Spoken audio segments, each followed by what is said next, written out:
this vine here, I've changed my mind. I'm actually not going to do the leaves. I'm going to show you a different technique.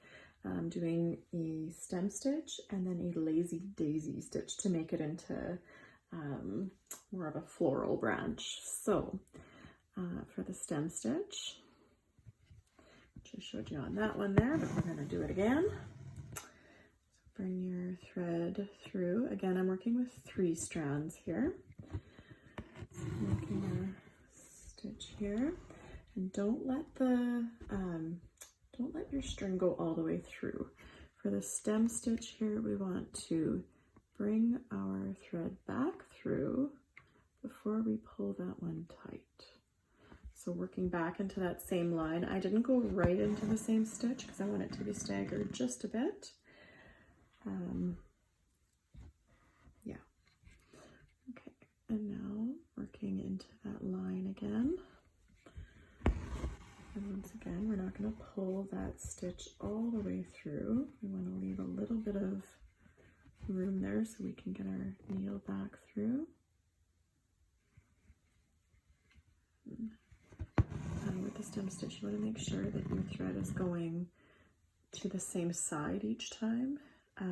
By that I mean, like, I wanted to have my loops going the same direction. So I had the working thread behind, which is what I want to do. If I had it in front, when I go to pull it, I'm not going to get the same effect. So just make sure you're working it from the same direction each time. And by that I mean, like, in this part of the stitch here, when I go to pull it tight, if I had my needle on the opposite side, that's where my stitch is not going to look quite the same. Won't get that same overlap that we're getting here. Okay.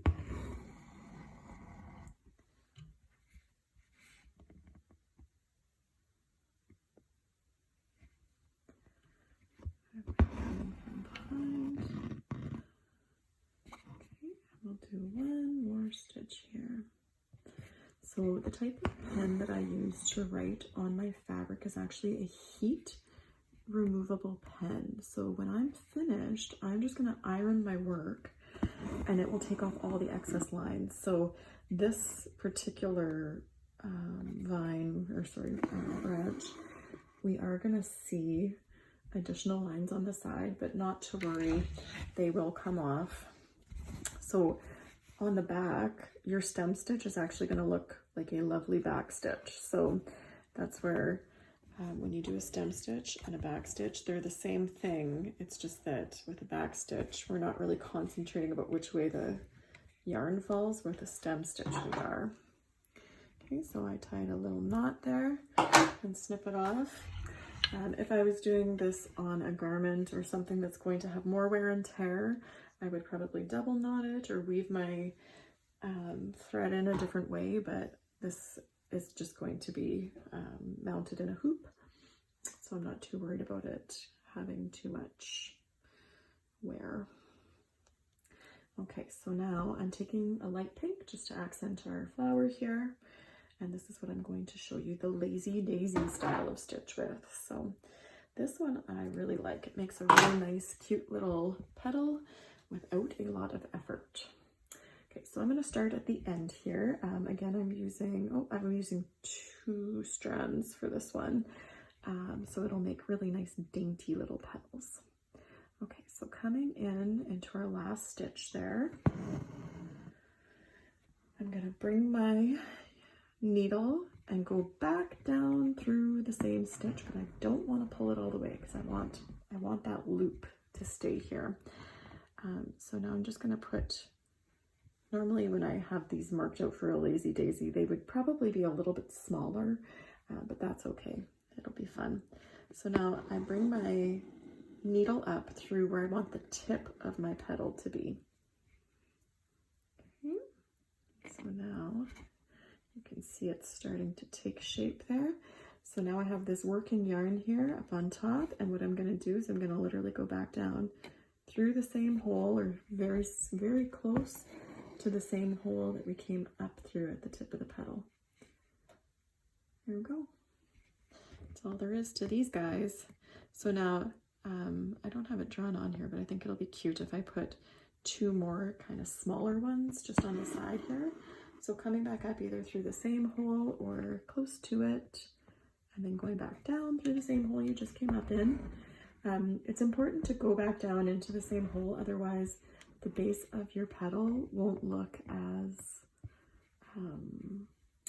V-like, which I suppose is okay in some cases, but if you want it to have kind of that V look, then you want to make sure that you're not, or that you're putting it down through that same hole.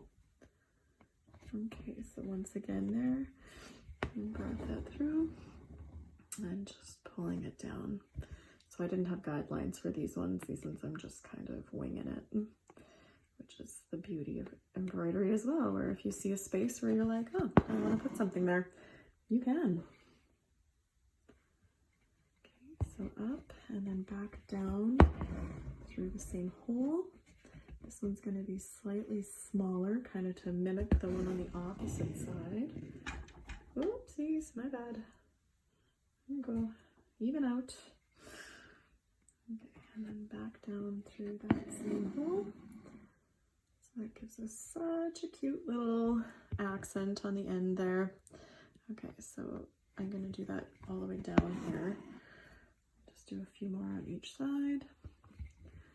So up and down through the same hole, and then you can bring that one up before you even pull your thread, and that way it'll pull it nice. Back down.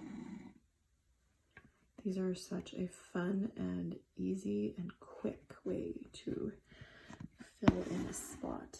And you can always, like, if you actually wanted to, you could fill in parts of the flower as well. Like, you could just add a couple of extra stitches in there if you felt so inclined.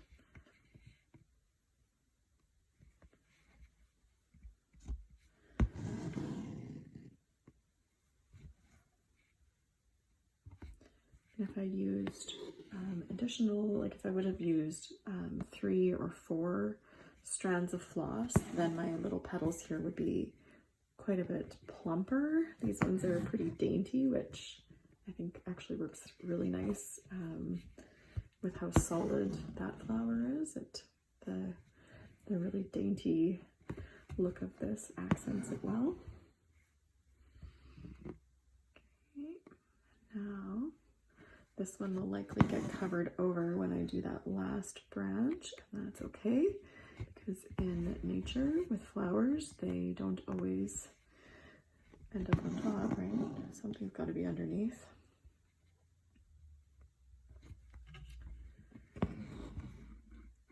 With those lazy daisy stitches too, so you can tell that that one actually is a little bit fatter than the others. I'm okay with that, but consistency, if you're a little more meticulous, you're going to want to make sure that when you're putting them through that you're getting about the same tension as you pull, because your tension is what's going to create the shape of the flower.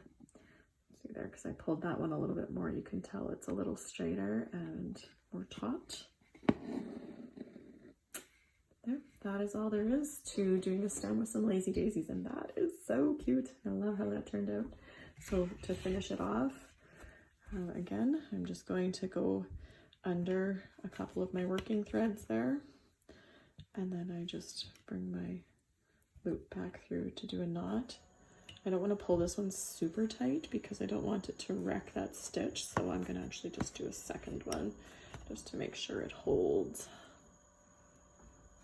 Okay, there we go. And cut it nice and close. And voila.